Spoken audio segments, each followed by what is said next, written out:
गेल्या काही दिवसांपासून अकोला जिल्ह्यात पावसाचा जोर वाढल्यामुळे पिकांमध्ये तणांची प्रचंड प्रमाणात वाढ झाली होती, ज्यामुळे पिकांच्या वाढीवर विपरीत परिणाम होत होता।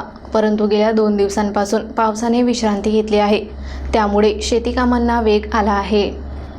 खरीप हंगामातील पेरणी सुरू होताच पावसाने सततच्या धारा सोडल्या, ज्यामुळे शेतकऱ्यांना शेतीची मशागत करणे अवघड होऊन बसले होते। संततधार पावसामुळे काही तालुक्यांमध्ये ओला दुष्काळजन्य परिस्थिती निर्माण झाली होती, ज्यामुळे शेतकऱ्यांना शेतामध्ये जाऊन कामे करणे शक्य नव्हते। परिणामी पिकांमध्ये तणाचे प्रमाण वाढले होते आणि फवारणीची कामे देखील रखडली होती।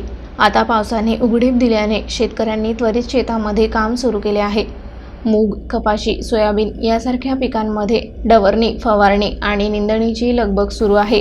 योग्य वेळी योग्य ती मशागत झाल्यास पिकांची वाढ जलद गतीने होईल अशी आशा शेतकऱ्यांना आहे।